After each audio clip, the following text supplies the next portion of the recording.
qui ne note de la chose que sa fonction la plus commune et son aspect banal, s'insinue entre elle et nous et en masquerait la forme à nos yeux si cette forme ne se dissimulait déjà derrière les besoins qui ont créé le mot lui-même.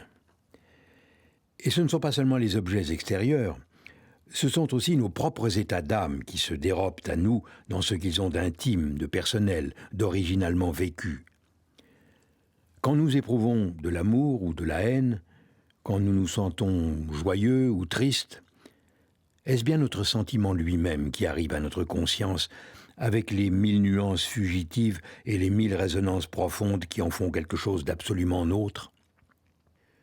Nous serions alors tous romanciers, tous poètes, tous musiciens. Mais le plus souvent, nous n'apercevons de notre état d'âme que son déploiement extérieur. Nous ne saisissons de nos sentiments que leur aspect impersonnel, celui que le langage a pu noter une fois pour toutes parce qu'il est à peu près le même dans les mêmes conditions pour tous les hommes. Ainsi, jusque dans notre propre individu, l'individualité nous échappe. Nous nous mouvons parmi des généralités et des symboles. Je précise que malheureusement, le jour du bac, Georges Claes ne sera pas présent dans la salle pour lire les textes. Et c'est bien dommage, parce qu'entendre les textes de philosophie, j'imagine que vous les lisez parfois en cours, Gilles Verviche. Oui, ou je les fais lire aux élèves. C'est ça, on les entend différemment qu'on ne les lit. J'ai dit que le texte venait du rire de Bergson, pourtant on l'a bien entendu, il s'agit pas beaucoup de rire dans ce texte. C'est pas très marrant, voilà. Enfin, c'est très poétique, c'est très lyrique. Ça me fait penser justement à rappeler aux élèves, puisqu'on est dans une préparation au bac, que l'une des consignes essentielles, c'est la connaissance de la doctrine de l'auteur n'est pas requise. Donc, en particulier en philosophie, il n'y a pas du tout à tenir compte du titre de l'œuvre. Voilà, là, le titre, c'est le rire, mais on a bien vu que ça servait à rien pour expliquer le texte, et au contraire, ça pouvait mener à des contresens. Donc, contrairement à ce qui peut se passer en lettres, il ne faut pas tenir compte du titre, ni même de l'auteur en fait.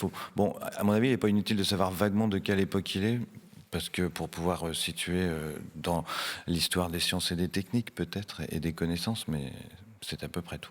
Donc ça veut dire si le jour du bac, le candidat, bien installé sur sa chaise, ouvre l'enveloppe de ses mains moites et tremblantes et voit ce texte, s'il ne connaît pas l'auteur, il ne connaît pas le titre du livre, il peut quand même prendre ce texte. Ah oui, au contraire. D'ailleurs, ça peut à la limite tromper de trop connaître éventuellement un auteur. On va vouloir transférer des choses qu'on connaît sur un texte qui n'a rien à voir. Donc vraiment, il ne faut pas du tout s'inquiéter. Ce qui doit vous parler aux élèves, c'est plutôt le thème, le sujet. Voilà, est-ce que ça vous inspire? Alors, inspiré, on n'est pas des poètes, justement. Est-ce que vous pensez avoir des billes par rapport au cours que vous avez fait pendant l'année pour traiter ce texte? Mais il n'y a pas du tout à connaître l'auteur. On va essayer de l'expliquer ensemble, ce texte. On l'a entendu une première fois, on entendra des extraits séparés tout au cours de l'émission pour bien commenter ce texte, puisqu'il s'agit de commenter aussi de manière linéaire ce qu'il s'y dit. Comment est-ce que vous le présentez en quelques phrases? Pourquoi ce texte est-il intéressant? Eh bien, il est intéressant parce que, comme tout texte philosophique, il a une thèse paradoxale, littéralement paradoxale, qui va contre le sens commun, c'est-à-dire ce que tout le monde pense sans réfléchir, même moi, en fait. Quand on arrête de faire des cours de philo, on entend la sonnerie, et on se lève pour aller manger, par exemple. Il est paradoxal puisqu'il soutient une thèse qui a été dite en plein milieu. Avec le langage, ce ne sont pas seulement les choses extérieures, mais ce sont aussi nos propres états d'âme qui nous échappent. Donc cette idée un peu étrange que le langage, qu'on définit comme un moyen d'expression et de communication, et donc vaguement un moyen de connaissance, serait un obstacle à la connaissance, à la fois du monde et de soi-même. Un obstacle, un écran. Alors j'aime à rappeler à mes élèves que aletheia, la vérité en grec se dit aletheia, ce qui signifie le non-voilement, ou le dévoilement, et là il y aurait l'idée que le langage pose un voile sur les choses et sur nous-mêmes, ce qui paraît quand même étrange à bien des égards. Enfin, je prends ce texte parce que, comme beaucoup de textes philosophiques, il est paradoxal, et c'est ça l'intérêt de la philosophie, en fait. C'est d'avoir des thèses paradoxales. Le sens commun, qu'est-ce qu'il pense? Il pense que, éventuellement, d'abord, la connaissance des choses a aucun rapport avec le langage. Il n'y a pas besoin de parler ou d'avoir un mot pour voir. Enfin voilà, la table qui est là devant moi, a priori, j'ai pas besoin d'avoir du langage pour la connaître, pour la voir. Et puis pour la connaissance de soi-même, c'est à peu près la même chose. J'ai pas l'impression d'avoir besoin du langage pour savoir ce que je ressens à l'intérieur de moi. Enfin, si je suis en colère, si j'ai faim, a priori. Je vois pas en quoi le langage pourrait m'aider, quoi. Voilà. Donc, au pire, enfin, au mieux, le langage ne sert à rien. Au mieux, il serait plutôt un moyen, puisque on communique entre nous. Enfin voilà, le langage, c'est aussi là, on est en train de parler, par exemple. Le texte lui-même commence par pour tout dire. Pour tout dire, nous ne voyons pas. Enfin, je veux dire, Bergson est en train d'écrire un livre, d'utiliser des mots et un langage pour nous expliquer que le langage est un obstacle à la connaissance. Ça, c'est bizarre. C'est plus que paradoxal, c'est contradictoire. Bergson écrit pour dire qu'il ne faut pas écrire pour connaître. Alors. Ça veut dire que ce texte-là serait familier des élèves qui ont travaillé sur la notion du langage pendant l'année? Oui, alors c'est une précision à faire. C'est plutôt un texte pour les L, pour les littéraires, puisque le langage est au programme. Comme on l'a peut-être entendu, c'est aussi, il est question aussi de la perception, qui est aussi plutôt un thème de L, mais aussi il traite du sujet, de la conscience, de l'art. Voilà, donc c'est vraiment... Ça fait beaucoup. Voilà, c'est typiquement un texte de bac parce qu'il est très transversal en fait. Alors c'est vraiment centré sur le langage, effectivement, si vous avez, il faut en parler, mais voilà, il y a 3, 4, 5 notions principales. Il termine vraiment sur l'art, il parle de la perception beaucoup au début, c'est ce qui m'intéressait aussi, hein. Moi c'est un peu mon truc, hein, la perception, la métaphysique, hein, le côté Matrix, hein, nous ne voyons pas les choses mêmes, voilà, bref. Donc, Ça, c'est des références qui peuvent venir à l'élève en lisant le texte, hein. Nous ne voyons pas les choses elles-mêmes et les étiquettes qu'on a posées sur elles, c'est la première phrase du texte. Là, vous citez Matrix, c'est-à-dire que l'élève peut convoquer directement des références qui lui viennent, même si elles sont cinématographiques, télévisuelles ou autres. Alors de plus en plus, voilà. En tout cas, moi je m'en sers en cours comme outil pédagogique. Alors ça peut être Matrix, ça peut être d'autres choses. Après, effectivement, tout dépend du. Moi, en général, je m'en sers pour après amener à des références un peu plus classiques. Hein. Bon, alors vraiment classique de chez classique, l'allégorie de la caverne. Hein, on passe de Matrix à l'allégorie de la caverne. Après, c'est à l'élève de savoir s'il a assez de billes de puissance spéculative, comme dirait Hegel, que personne comprend, pour pouvoir exploiter cette référence. Je veux dire, citer Matrix pour citer Matrix. Si on en reste là pour dire voilà, le monde réel n'est pas celui qu'on voit, bon, ça va un peu vite, quoi. Donc, comme toute illustration, tout exemple, il faut qu'il soit argumenté et structuré. Et tout dépend de l'usage qu'on va en faire. Voilà. Est-ce que vous avez d'autres remarques préliminaires à faire avant que nous entrions dans l'explication du texte proprement dit? Alors oui, 2 remarques préliminaires que je voulais faire. Dans la consigne, il faut et il suffit que l'explication rende compte par la compréhension précise du texte du problème dont il est question. En général, les élèves, quand ils expliquent un texte, ils font... Ça, c'est le petit libellé qu'on voit en dessous du texte. C'est le petit libellé qu'on a en bas. Voilà. Alors, il commençait par la doctrine de l'auteur n'est pas requise, mais c'est important parce que les élèves font toujours de la paraphrase. En fait, ils savent jamais pourquoi on explique un texte en philosophie. Ils croient toujours que c'est une sorte de version, de traduction d'une langue étrangère. Et si, par exemple, ils comprennent tous les mots, qu'il n'y a pas assez de mots techniques, ils disent « je ne savais pas quoi dire, le texte était trop facile à comprendre ». Voilà, mais c'est pas ça la question. Mais c'est une bonne question. Pourquoi commente-t-on un texte de philosophie? Voilà, pourquoi c'est justement ça, les 2 consignes. Voilà, la première, pourquoi on explique un texte de philosophie? Parce qu'il y a un problème, parce il soulève un problème philosophique. Quand bien même le texte est limpide à comprendre, ce qu'il faut savoir, c'est que les thèses qu'il soulève sont, elles, très problématiques. Donc, mon conseil méthodique, c'est d'abord de s'étonner, dès l'introduction, se demander, quand on a vu la thèse de Bergson qui dit le langage est un obstacle à la connaissance, se demander pour qui, pourquoi cette thèse est-elle étonnante. Voilà, pour qui et pourquoi. Pour qui, en général, c'est sens commun, c'est n'importe qui, puisque c'est paradoxal. Et puis pourquoi? Demandez-vous ce que j'ai rappelé un peu tout à l'heure, parce qu'il nous semble que le langage est plutôt un moyen de connaissance qu'un obstacle. Voilà. Et même à chaque paragraphe, peut-être, redemandez-vous, à chaque fois que vous voulez analyser un élément et définir un terme, demandez-vous pourquoi ça m'étonne, pourquoi je veux expliquer ça. Qu'est-ce qui est étonnant? Qu'est-ce qui va contre mes opinions courantes? Voilà. Une fois qu'on a une raison, qu'on sait pourquoi on explique le texte, déjà on va faire moins de paraphrases. Voilà. Et puis la deuxième règle, c'est la compréhension précise du texte. Donc ne pas redire simplement ce qu'il y a dans le texte, mais essayer de, en particulier, petit truc, définir les termes clés en plus chez Bergson, c'est un régal, puisqu'il utilise beaucoup justement les métaphores dont il parle lui-même. Là-dedans, il parle d'étiquette, il parle de résonance, de symboles, etc. Donc, il parle de genre, donc les termes centraux, il faut les définir, et ce qui permet... voilà. Donc si vous définissez les termes clés, si vous avez une raison d'expliquer le texte, moi je pense que vous aurez du mal à faire de la paraphrase et à ne pas avoir la moyenne, quoi, voilà. Mais il faut savoir pourquoi on explique un texte, quoi, voilà. Savoir définir des termes et s'étonner. Et s'étonner tout le temps, voilà, s'étonner tout le temps. Alors on va commencer à s'étonner ensemble, Gilles Verviche. Voici les 5 premières lignes du texte que nous allons expliquer ensuite. Pour tout dire, nous ne voyons pas les choses mêmes. Nous nous bornons le plus souvent à lire des étiquettes collées sur elles.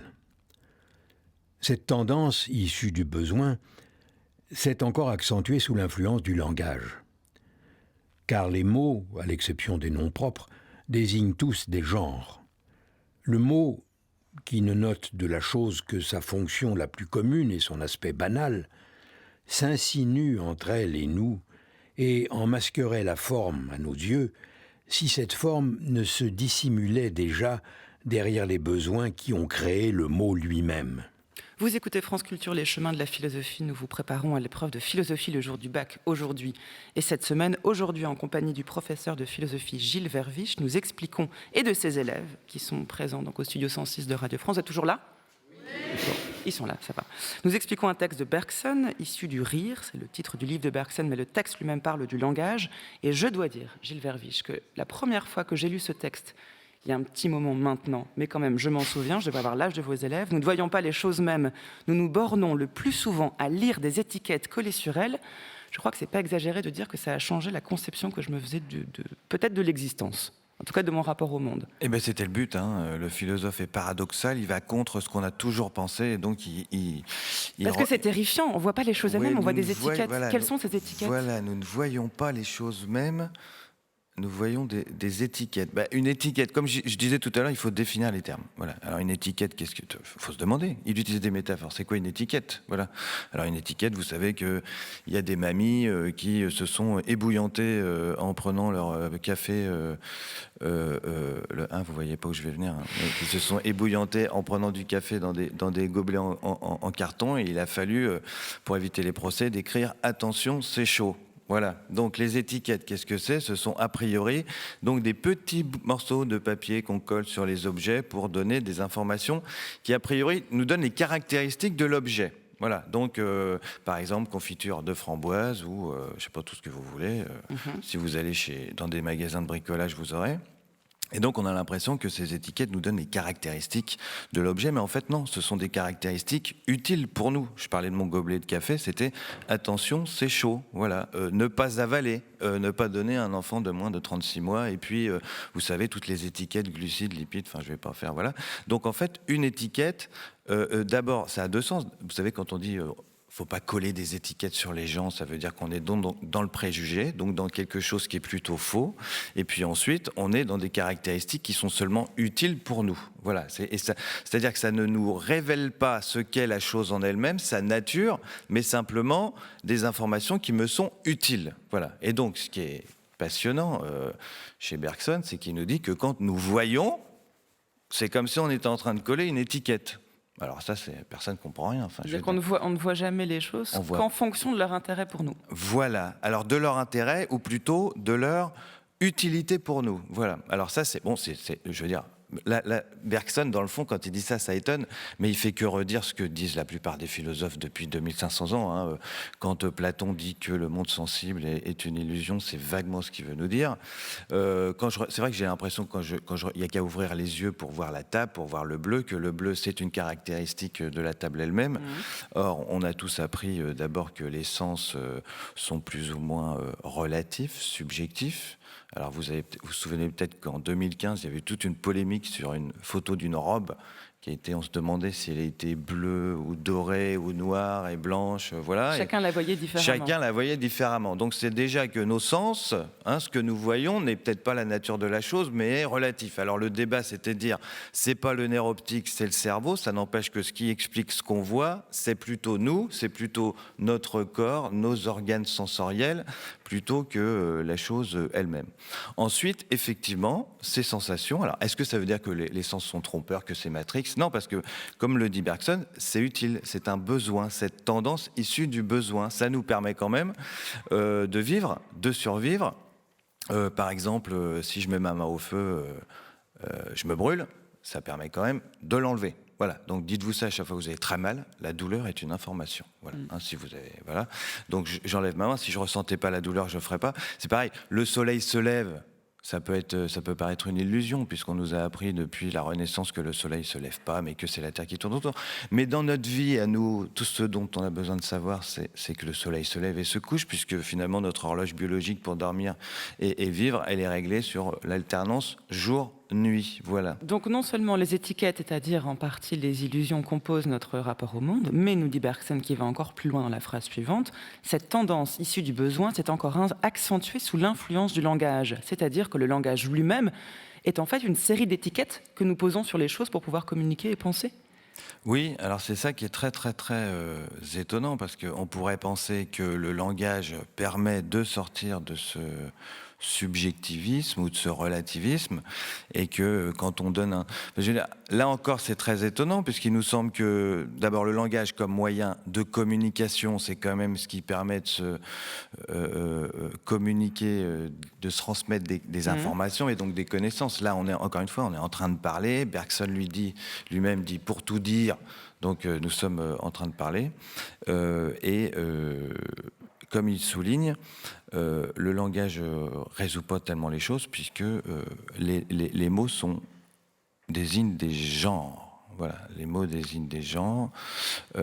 Finalement, le langage ne fait que traduire ce rapport que nous avons au monde. Je pense au mot nature, par exemple. Nature. Le mot nature. A priori, il n'y a rien de plus objectif que le mot nature. Vous entendez parler de préserver la nature, etc. Donc ça nous paraît être un mot qui n'est pas du tout lié à nous, puisque la nature, par définition, c'est tout ce qui ne dépend pas de l'activité de l'homme. Voilà. Oui, nous sommes aussi naturels. Il y a une part de nature en nous. Oui, mais nous sommes aussi artificiels. Donc déjà, c'est un petit peu prétentieux, puisque c'est de dire que dans l'univers, vous avez deux choses qui fabriquent. Il y a la nature et l'homme. Donc voilà.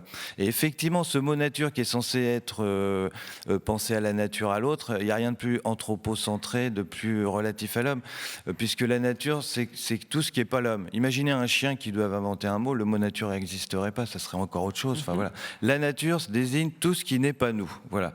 Et donc, il y a l'idée que les mots ne font que redoubler. Je crois que Nietzsche parle comme ça du serpent dont le son, par exemple, ne fait que refléter l'effet qu'il a pour nous, ce serpent.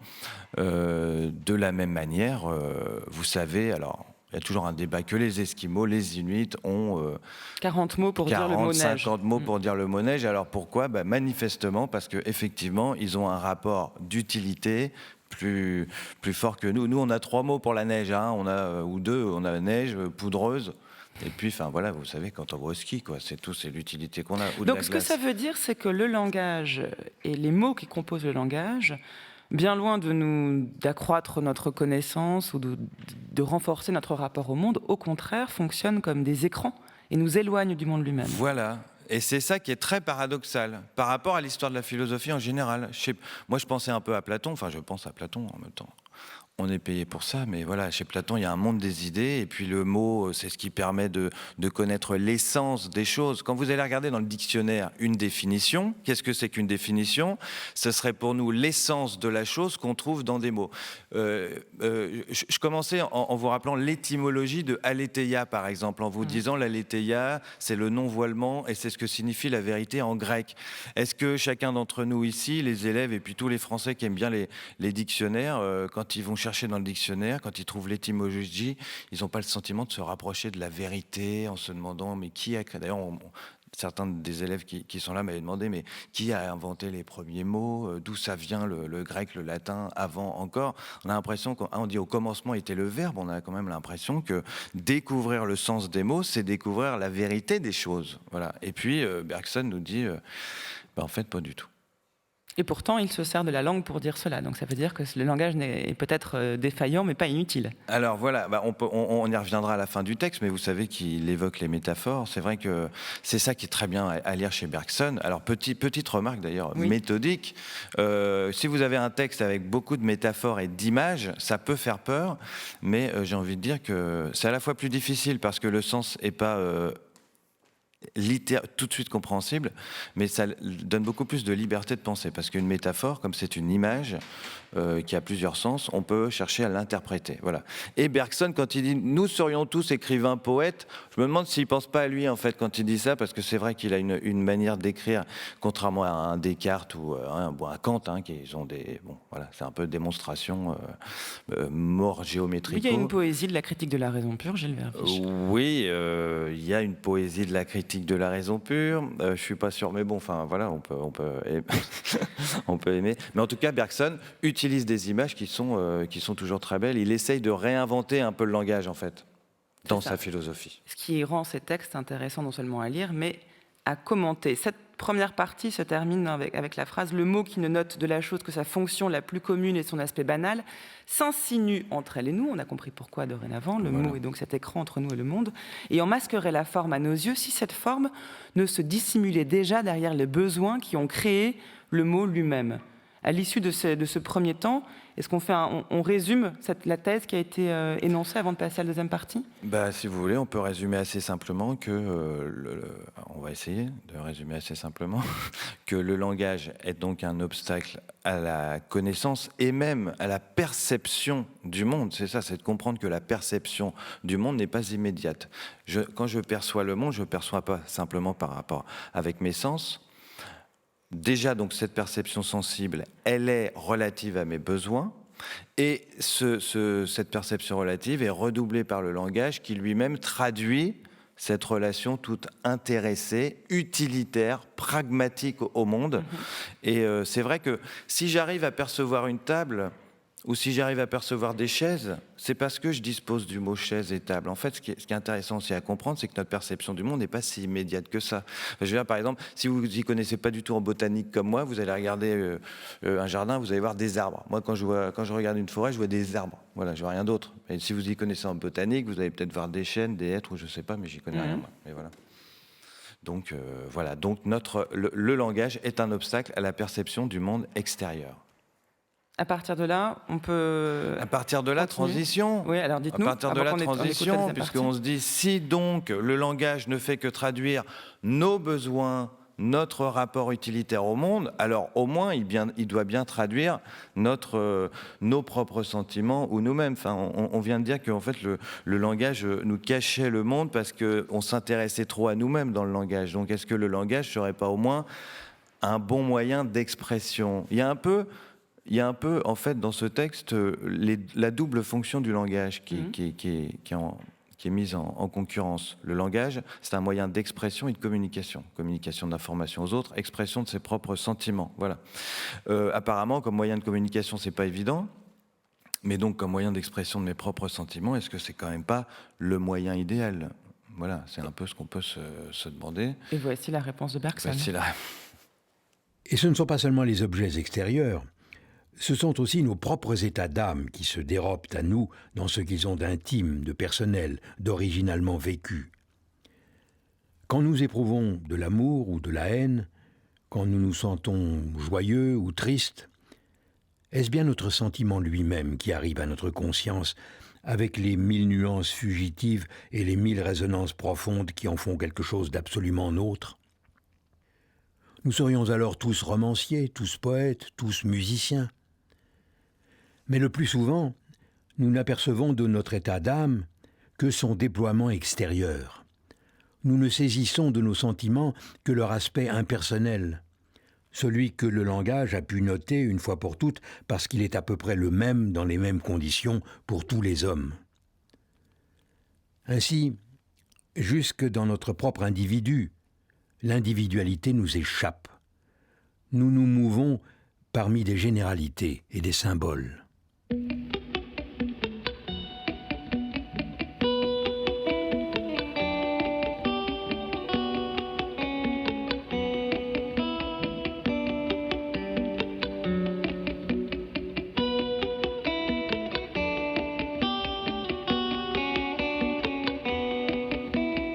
Avons-nous besoin du langage pour connaître et notre conscience passe-t-elle par l'utilisation de certains mots? Telles sont les questions posées par Bergson dans ce texte que nous expliquons pour vous sur France Culture, Les chemins de la philosophie, un extrait du Rire de Bergson en compagnie du professeur de philosophie Gilles Verviche et de ses élèves du lycée Paul-Émile Victor à Osny. Nous préparons le bac philo et alors dans ce texte-là, la question est assez effrayante. Vous disiez, il faut arriver à s'étonner, à savoir quelle est la question que pose le texte.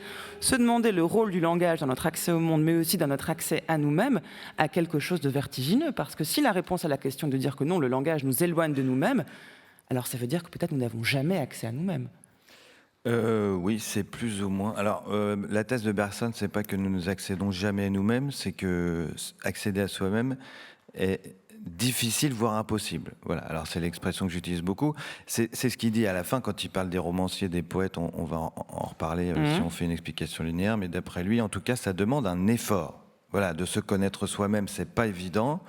D'ailleurs, c'est le principe qu'on trouve sur le fronton du temple d'Apollon à Delphes. Connais-toi toi-même. Si c'était si évident que ça, on n'en ferait pas un devoir.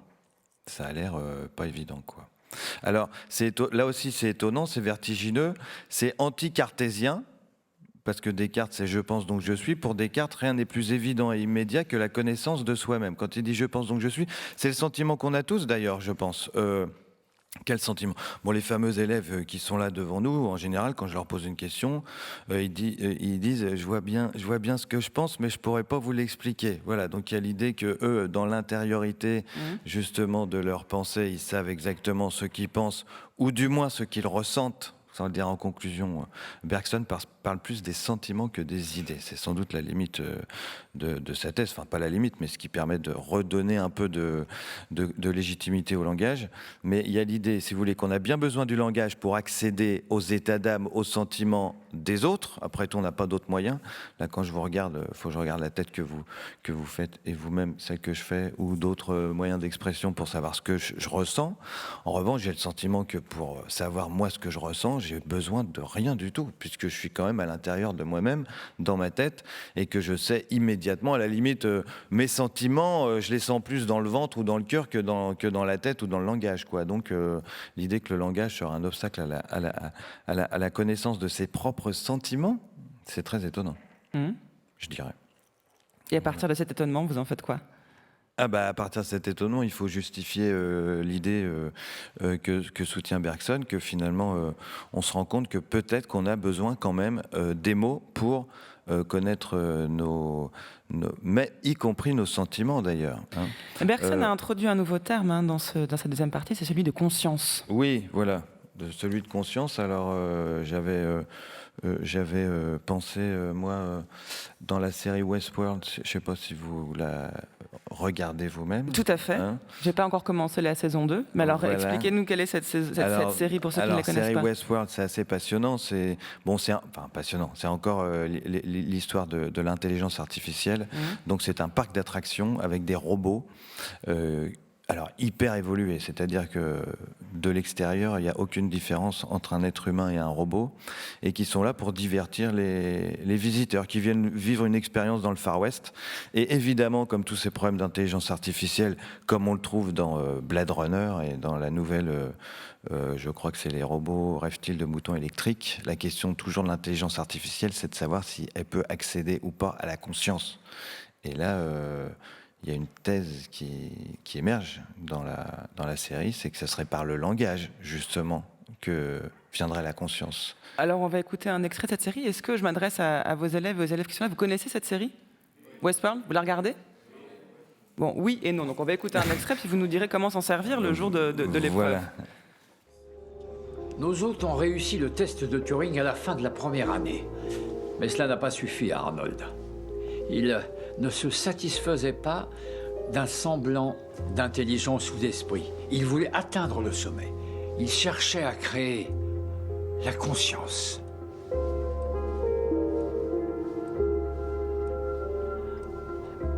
Il voyait cela comme une pyramide. Regardez. Mémoire, improvisation, souci de son intérêt. Et au sommet? Il n'y arriva jamais. Mais il avait deviné ce qui pouvait s'y trouver. Il s'appuyait sur une théorie de la conscience qu'on appelle l'esprit bicaméral. L'hypothèse que l'homme primitif croyait que ses pensées étaient des voix divines? Je croyais qu'elle avait été discréditée. En tant que théorie, servant à cerner l'esprit humain peut-être, mais pas en tant que schéma directeur, pour créer une intelligence artificielle. Arnold avait élaboré une version des facultés cognitives des autres dans laquelle ils entendaient leur programmation comme si elle était un monologue intérieur, dans l'espoir qu'avec le temps, leur propre voix prendrait le relais. Une manière d'amorcer la conscience. Arnold est celui qui a inventé le parc d'attractions Westworld, peuplé d'androïdes, et qui, on le découvre à l'occasion de 7 extraits, qui arrive au 10e épisode de la première saison, qu'en réalité son but était de reproduire un être humain et surtout de reproduire la conscience, qui est l'occasion pour le personnage de réfléchir sur les modalités d'apparition de la conscience et de ce que c'est que la conscience. On dirait que l'extrait est calibré pour servir d'exemple dans une dissertation de philosophie, Gilles Verbiche. Oui, c'est pour ça que j'ai pensé à le mettre. Effectivement, on dirait alors l'acteur, c'est Anthony Hopkins, hein, Oui. qui joue très bien doublé, etc. Qui l'a lu Bergson, effectivement. C'est toujours la différence qu'on voit entre l'intelligence artificielle et pas artificielle, voire pour certains entre les animaux et les hommes, c'est toujours le pas de la conscience, quoi. On veut bien parler d'intelligence quand il s'agit de calculer, justement pour calculer des moyens qui permettent d'atteindre des fins. On parlait de besoin tout à l'heure, mais qu'est-ce qui produit la conscience? Alors là, c'est quand même le mystère. Et dans cette thèse, effectivement, il rappelle que le moyen qu'ils avaient trouvé, c'était le langage, c'est-à-dire faire que le robot ait le sentiment de se parler à lui-même. Ce serait par le langage que la conscience naît. Mais Voilà. qu'est-ce que c'est la conscience? Comment vous définissez la conscience? Eh ben, la conscience, c'est la connaissance qu'on a de sa propre existence, par exemple. C'est de la connaissance. On dit que j'ai conscience. De soi-même, par exemple. Alors, 2 définitions pour le bac. La définition que je rappelle, la conscience, c'est la connaissance qu'a l'homme de ses pensées, de ses sentiments et de ses actes. Donc une connaissance c'est une connaissance tournée vers soi-même. Voilà, hein, le texte de Bergson distingue dans un premier temps la connaissance tournée vers les choses extérieures et la conscience qui serait une connaissance tournée vers soi-même. Alors, ces sentiments, c'est là je lève le bras, je sais que je suis en train de lever le bras, et puis à la fin, la conscience de soi, c'est-à-dire le fait d'être présent ici et comprendre que cette conscience est fondamentale. C'est-à-dire en ce moment, si j'ai conscience justement qu'il y a cette fameuse table qui est devant moi, qu'il y a Adèle Van Rett devant moi et ce public, c'est parce que j'ai d'abord conscience de ma propre existence. Voilà. Pour cette table, le monde n'existe pas parce qu'elle-même n'a pas d'existence pour elle-même. Elle ne sait pas qu'elle est là. Moi, en revanche, c'est aussi ce que disait Berkeley, être, c'est être perçu. Voilà. Donc la conscience, c'est fondamental, c'est ce qui distingue l'être humain de toute autre forme d'intelligence. Et Descartes, je le disais tout à l'heure, pense que cette conscience de soi, de connaître ses propres sentiments, peut être immédiate. Voilà. Comme tout le monde, je vous ai dit, ça se passe plutôt dans le ventre, dans le cœur. Et en fait, lui-même, dans les méditations métaphysiques, il dit... je suis, j'existe, cette proposition est nécessairement vraie toutes les fois que je la prononce ou que je la conçois en mon esprit. Il s'en rend pas compte, mais il est en train d'utiliser le langage. Il dit je suis, j'existe, cette proposition est nécessairement vraie toutes les fois que je la prononce ou que je la conçois en mon esprit.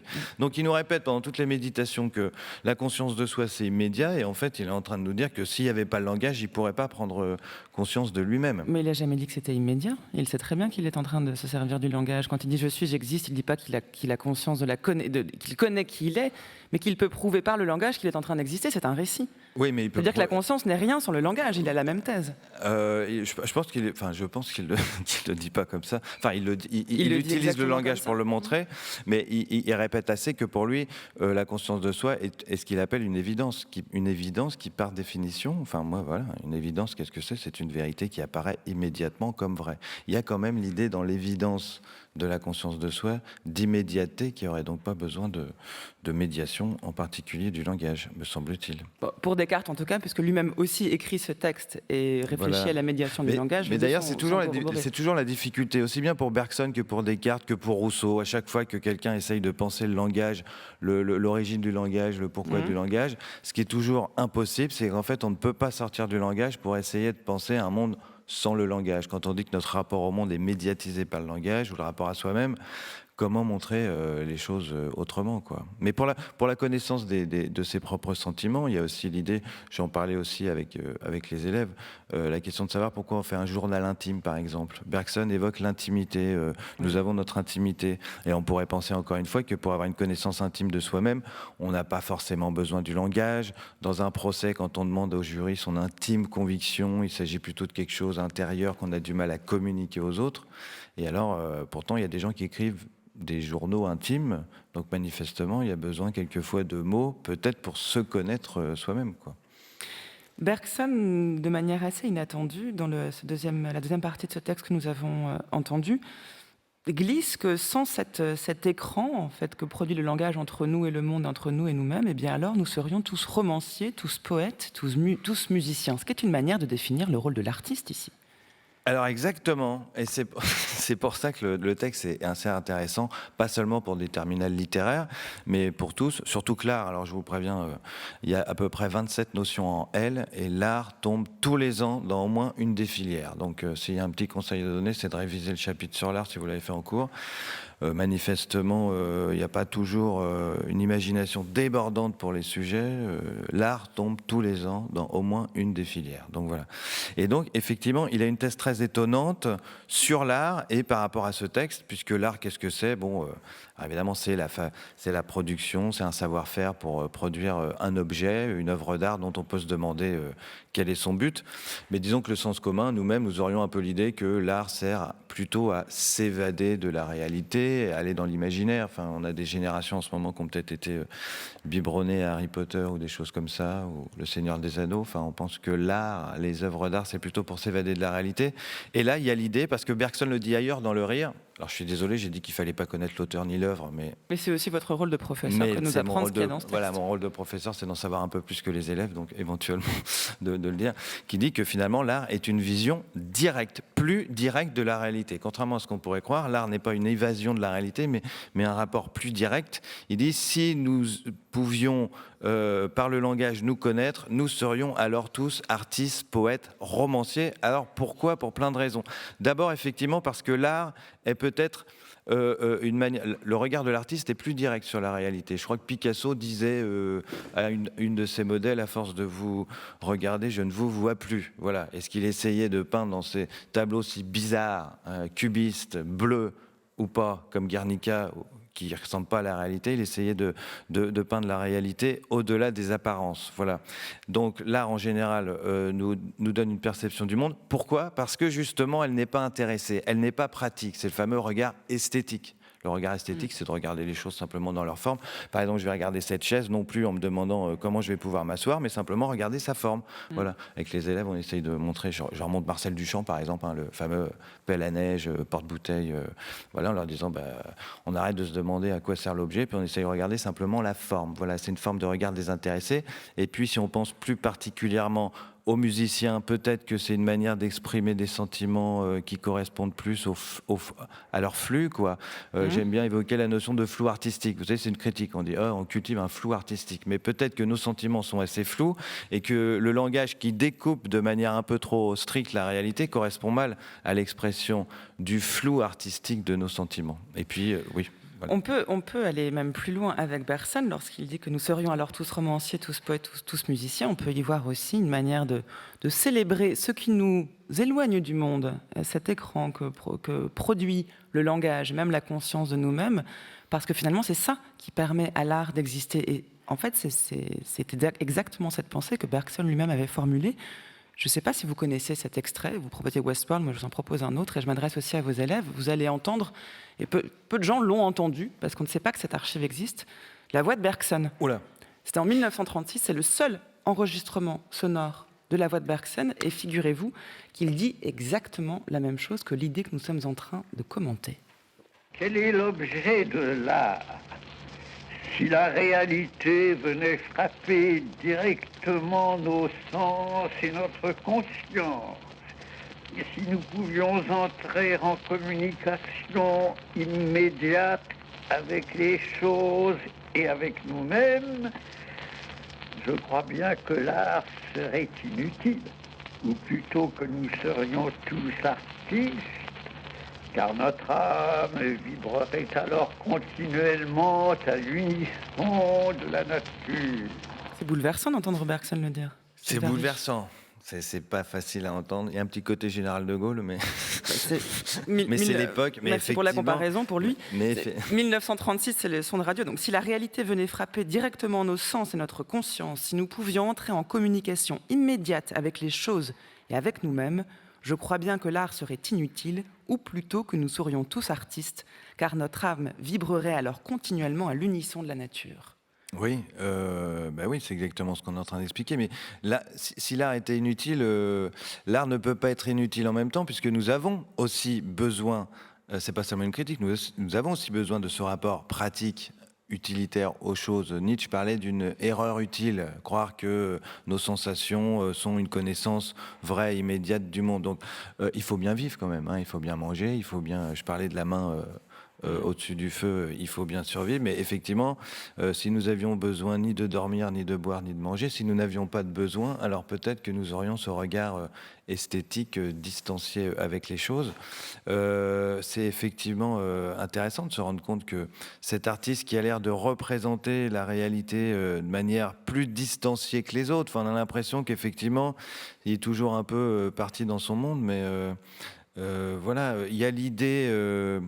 je pense à un exemple que j'utilise quelquefois avec mes élèves, à l'impressionnisme par exemple, qui pourrait sembler être une représentation de la réalité, donc pas la réalité elle-même, alors qu'en fait il est effectivement en contact à la fois avec cette réalité extérieure. Monet, par exemple, quand il peint ses 20 cathédrales, à la fois avec la réalité extérieure et à la fois avec la résonance qu'elle a à l'intérieur de lui-même, et il essaye de l'exprimer un peu autrement.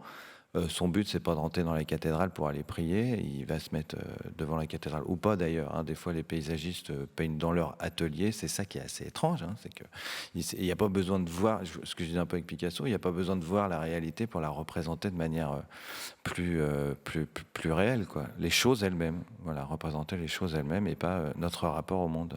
La fin du texte est assez sombre, Gilles Verviche, puisqu'il conclut avec l'idée que notre individualité nous échappe et que nous nous mouvons parmi des généralités et des symboles. C'est la dernière phrase. Le texte indique que la phrase continue, et on sait que le livre va continuer puisque ça n'en est qu'un extrait. L'élève doit à la fois prendre acte de ce constat peut-être sombre et en proposer un autre, ou être d'accord avec Bergson.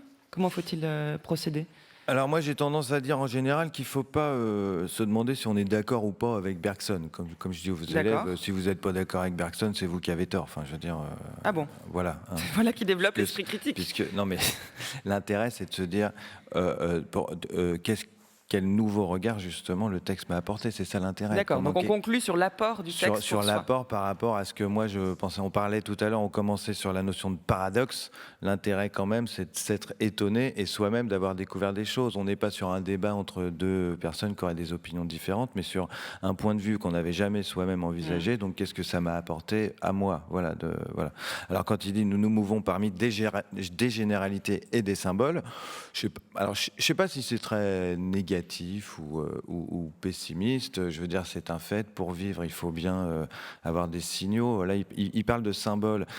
On en retient que nous avons un rapport au monde qui n'est pas, contrairement à ce qu'on pourrait croire, immédiat, que notre perception du monde, notre rapport à la réalité n'est pas immédiat, qu'il y a ces généralités des mots, ces symboles qui sont dans les mots et à la fois dans notre perception du monde. Quand il parle de symboles, à mon avis, il parle dans ce cas-là plutôt de symboles pas qu'on trouve dans l'art, mais plutôt des symboles du style signaux, quoi, les signes, les signaux qui nous permettent, par exemple, un feu rouge, un feu vert, panneau indicateur, voilà, tant qu'on est dans un rapport utile. Mais il n'y a pas à être pessimiste, puisque finalement la solution, il nous l'a donnée au milieu, peut-être, enfin juste avant, il y a peut-être d'autres formes de pensée, d'autres formes d'activité qui nous permettent de nous détacher de notre rapport utilitaire au monde. Après tout, rien. Quand il dit, alors nous serions tous romanciers, poètes, musiciens, ben pourquoi pas? Pourquoi est-ce que nous ne serions pas tous poètes? Il ajoute, mais le plus souvent, nous n'apercevons de notre état d'âme que son déploiement extérieur. Voilà, c'est ça. Même le poète et le musicien, il faut bien qu'ils vivent. Et à certaines occasions, nous pouvons apercevoir comme ça dans le rire. Lui, il dit que c'est la nature qui a doué certains êtres pour cette capacité. Voilà. Mais pourquoi pas chacun exploiter. Et puis, comme je le disais aussi tout à l'heure, je l'ai évoqué, Bergson, dans le fond, ne parle que des états d'âme et des sentiments dans ce texte, quand même. C'est-à-dire, effectivement, pour les sentiments, on peut imaginer que la musique, ou le poème, ou l'art en général, soit une manière de l'exprimer plus adéquate. Maintenant, il ne parle pas véritablement des idées abstraites, rationnelles. Et là, on peut se demander si le langage n'aurait quand même pas un rôle un peu plus constructif que dans le rapport aux sentiments. Voilà, moi, je ferais quand même la distinction entre les sentiments, les états d'âme, et puis les idées qu'on pourrait appeler plutôt des états d'esprit, quoi. Il se centre quand même sur les sentiments. Et ce qu'on a appris, si je peux rajouter un mot... Je vous en prie, voilà. Il faut qu'on conclue après. C'était ce que j'avais dit un peu. Il me semble que, mine de rien, il y a ce conflit entre les deux fonctions du langage. C'est pour ça que ce texte sur le langage est intéressant, fonction d'expression et de communication. Quand il dit que nous nous mouvons à travers des généralités, il faut bien avoir des noms communs à nous pour pouvoir communiquer. Il faut bien qu'on utilise les mêmes mots pour se comprendre. Donc pour communiquer, pour se transmettre des informations, il faut qu'on parle le même langage. Le problème, c'est que quand on veut se servir du langage pour exprimer son individualité, ses propres sentiments, cette fonction d'expression, comme je disais un moment, une fois aux élèves, en fait, plus on s'exprime, moins on communique, plus on communique, moins on s'exprime, parce que j'ai du mal à m'exprimer, c'est-à-dire à manifester ce qui m'est propre, et du coup à comprendre mes propres sentiments, à force d'utiliser des généralités et des mots qui sont les mêmes pour tous. Voilà, donc je pense qu'il y a deux fonctions. On pourrait croire que l'expression sert à la communication. Pourquoi j'exprime mes sentiments ? Pourquoi je dis je t'aime, j'ai faim, pour le communiquer à l'autre? En fait, il y a l'idée que les deux vont pas toujours ensemble, quoi. Même si lorsqu'on exprime quelque chose, on essaie de communiquer. Oui, mais le problème, c'est qu'en voulant le communiquer, il en perd de son individualité. Quelle serait votre conclusion alors? Eh bien, celle que je viens de dire, c'est-à-dire que... Les deux fonctions du langage? Voilà. Moi, sur les deux fonctions... Alors, ma conclusion, c'est plutôt... Alors, les histoires de conclusion-ouverture, ça, j'ai jamais trop cru, personnellement, de reposer une autre question. Bon, voilà, faut peut-être quand même conclure sur le texte. Encore une fois, il me semble pas que la conclusion consiste à dire je suis d'accord ou pas, ou Bergson avait raison, ou... Comme Bergson a si bien dit, voilà, c'est pas... voilà. Mais peut-être cette idée que Bergson parle, comme je l'ai dit, parle essentiellement des sentiments, voilà, et que pour ce qui est des idées, de la pensée et de une connaissance plus rationnelle et abstraite, peut-être que sans langage, là je pense à Platon, Rousseau, même si c'est pas terrible de citer des auteurs dans les conclusions, mais donc on peut le dire en tant qu'idée générale, quoi. Platon, Rousseau qui vous dit que sans le discours, on n'aurait pas d'idée abstraite, voilà, on peut, quand on pense à un triangle, tant qu'on n'a pas de mots, on peut se représenter l'image d'un triangle dans l'esprit, mais que pour avoir un triangle qui représenterait tous les triangles quels qu'ils soient, on a besoin des mots. Il n'y a pas d'idée générale sans discours, ça c'est ce que dit Rousseau. Platon serait assez d'accord. Donc voilà. Donc pour passer à une forme de pensée abstraite, peut-être que là, le langage peut apparaître comme un moyen. Ce sera donc le mot de la fin. On va dans un instant donner la parole à vos élèves, avoir leurs sentiments, comme dirait Bergson, ou comme vous direz vous-même à propos du sentiment. Peut-être, avant de leur donner la parole, déjà, vous pouvez féliciter votre professeur. C'est pas facile. 50 minutes devant un micro, devant ses élèves, devant son proviseur, avec une régie technique, etc. Ça fait beaucoup avec la voix de Bergson qui vient s'immiscer dans la conversation. Et les objections d'Adèle. Voilà, c'est ça qui est là pour ça. Un dernier son avant de donner la parole à vos élèves, ce sera Géraldine Mosna-Savoie qui la donnera, puisqu'on a convoqué une série télévisée, une archive, une chanson. On se demande où est la conscience, où est notre esprit finalement. Ça donne une chanson, Where is my mind? Stop.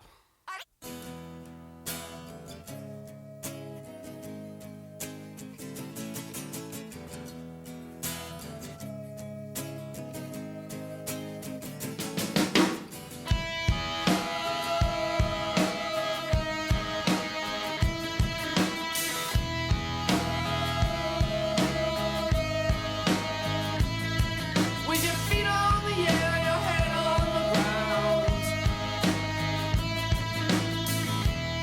Try this trick and spin it. Yeah. Your head will collapse if there's nothing in it, and you'll ask yourself, where is my mind? Where is my mind? Where is my mind?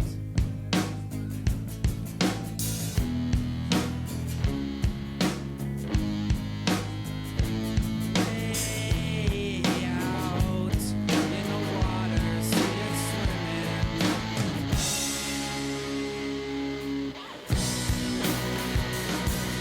I was swimming in the Caribbean. Animals were hiding behind the rock, except a little fish. But they told me Swift's trying to talk to me, so I went, where is my mind? Where is my mind? Where is my mind?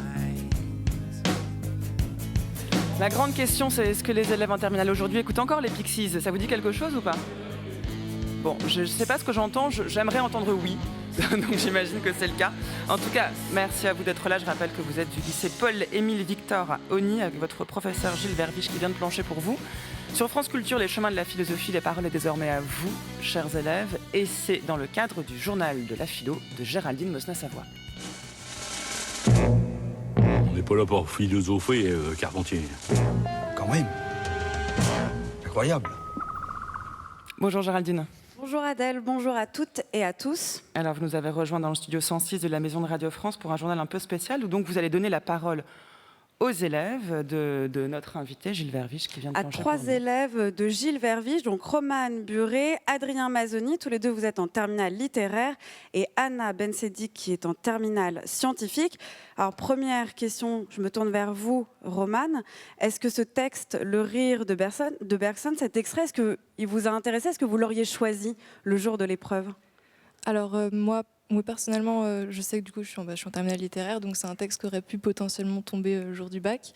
Et moi je pense que oui, il aurait pu me plaire parce que le langage c'est un sujet auquel on est confronté tous les jours dans notre quotidien. Et donc c'est quelque chose qui est assez intéressant et qui là recouvre plein de thèmes et de notions différentes. Donc oui, potentiellement j'aurais pu le prendre. Et en plus, vous l'auriez vu en cours avec votre professeur, donc ça facilite un petit peu les choses. Ça facilite au niveau des références et des thèmes à aborder, oui. Anna, vous êtes en terminale scientifique, donc le langage, ce n'est pas une notion au programme de terminale scientifique. Néanmoins, ce texte, comment vous l'auriez traité avec votre parcours en terminale scientifique? Est-ce que vous l'auriez traité de cette manière-là? Vous avez quand même la notion d'art au programme. Est-ce que c'est par là que vous seriez entré dans le texte? Alors oui, nous, on a la notion d'art, on a aussi la notion de conscience. Donc... oui, si j'étais en L, j'aurais pu le prendre. Du coup, je suis un peu déçue, mais bon, j'accepte mon choix, je l'assume. Mais oui, parce que je trouve que c'est quand même un sujet actuel, intemporel quand même, dans la mesure où on a besoin de se connaître soi avec le langage, mais aussi d'avoir un rapport avec une vie en société agréable ou du moins efficace, on va dire. Donc ouais, j'aurais pu le prendre et j'aurais essayé de traiter avec ce que j'ai, donc la conscience et l'art. Et vous, Adrien, au tout début, votre professeur a dit, quand même, quand on est face à une explication de texte, il faut un petit peu voir si on a quelques billes quand même pour traiter le texte. Alors, pas forcément connaître ni l'auteur, ni toute son œuvre, mais est-ce que vous l'auriez aussi pris? Est-ce que vous sentez que vous avez des billes pour traiter ce sujet-là, ce texte-là, le jour du bac? En fait, c'est très large comme question parce que autant je pense être capable de philosopher un petit peu, autant c'est vraiment compliqué parce que c'est un texte qui me met en exergue beaucoup de concepts et du coup j'aurais très peur de faire hors sujet en parlant parce qu'on est Par facilement exemple, débordé.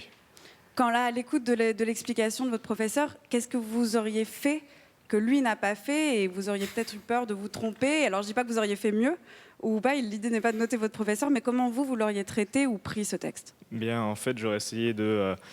si c'était ce texte-là qu'on a déjà étudié en cours, j'aurais essayé de me rappeler du cours, mais je ne pense pas avoir pu que j'aurais pu apporter quelque chose qui m'a pas été inculqué. C'est-à-dire que c'est vraiment très précis comme type de réflexion et au final, je ferais mieux de réviser que d'essayer de broder.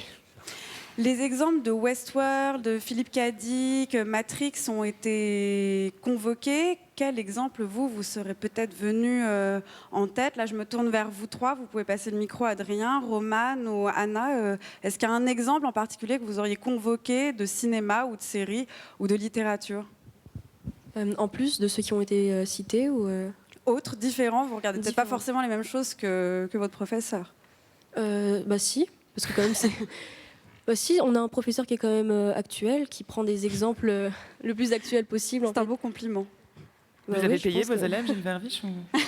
Oui, j'ai pris vraiment ceux qui étaient fans. Hein.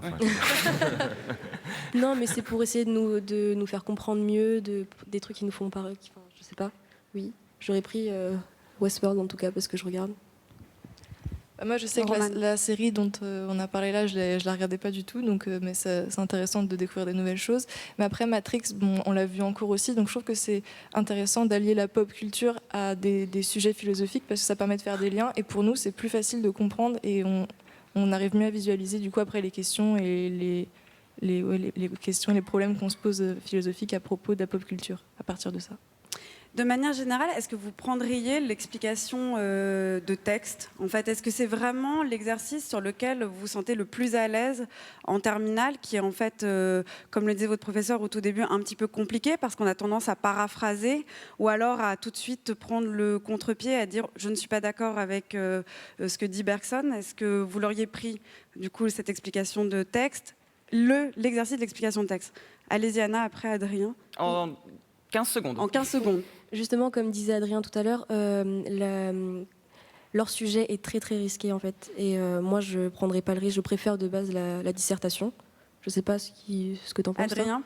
Alors justement, la critique de texte, ça permet d'avoir justement un texte et comme on critique ligne par ligne, ça permet d'avoir un plan pas préfet mais plutôt clair, quoi. On n'a pas à improviser quelque chose, c'est là.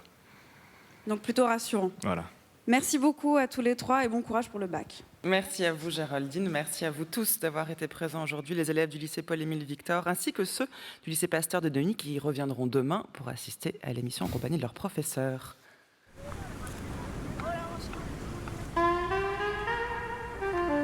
Et un grand merci à Maud Markiewicz qui a préparé cette émission avec Marianne Chassor, David Pargamin, Isis Jourda, Géraldine Mosna-Savoie, Milena Elig qui réalise cette semaine. À la technique aujourd'hui, c'était Guillaume Ledu, Nicolas Slimani et Jean-Benoît Tétu. On se retrouve demain pour la suite de cette série spéciale Bac Philo, en compagnie précisément du professeur de philosophie Jean-Baptiste Chaumier, du lycée Pasteur de Neuilly qui viendra avec ses élèves se demander s'il faut avoir peur des machines. Un sujet actuel qui fera aussi l'objet d'un corrigé de dissertation, bien évidemment. Pour réécouter cette émission, ainsi que toutes celles consacrées au bac philo cette semaine, c'est très simple. Rendez-vous sur France Culture à la page des Chemins de la Philosophie. Vous pouvez réécouter toutes les émissions en ligne, mais aussi les télécharger, les podcaster afin de les écouter où vous voulez et quand vous voulez jusqu'à la veille du jour du bac. On prépare le bac sur France Culture toute la journée et toute la semaine. À 14h, entendez-vous l'écho avec Maëlys Bessery. 15h, la compagnie des auteurs qui se réfléchira sur la princesse de Montpensier. Et à 16h, la méthode scientifique vous préparera à l'épreuve scientifique au bac en physique-chimie. Mais on se retrouve demain à 10h donc, mais il est 11h, restez à l'écoute sur France Culture, c'est l'heure de Culture Monde. France Culture, l'esprit d'ouverture. France Culture présente les expositions Forme de vie de Valérie Jouve et Face à l'obscurité de Jean-Michel Ottoniel. Pour célébrer son 30e anniversaire, le musée d'art moderne et contemporain de Saint-Étienne Métropole accueille ces deux artistes originaires de la région. De la photographie à la sculpture contemporaine, Valérie Jouve et Jean-Michel Ottoniel présentent des parcours artistiques en résonance avec la région stéphanoise. Deux expositions à découvrir jusqu'au 16 septembre au musée d'art moderne et contemporain de Saint-Étienne Métropole. Un partenariat France Culture. Un soir de septembre 2014, le téléphone sonne chez Nathalie et Daniel. Le Centre de prévention des dérives sectaires les informe que leur fille de 15 ans va rejoindre l'État islamique en Syrie. Il ne reste que quelques jours pour l'en empêcher. Ma fille sous influence, c'est le nouveau podcast narratif des Pieds sur Terre. Vous pouvez écouter les 5 épisodes en vous abonnant à Ma fille sous influence sur toutes les bonnes applis de podcast et sur franceculture.fr. Sur notre antenne, chaque mercredi dans les Pieds sur Terre à 13h30. Faites quelque chose! À midi sur France Culture, vous retrouverez la grande table d'Olivia Gesbert, mais il est 11h. Et 11h, c'est l'heure de Culture Monde présentée par Florian Delorme.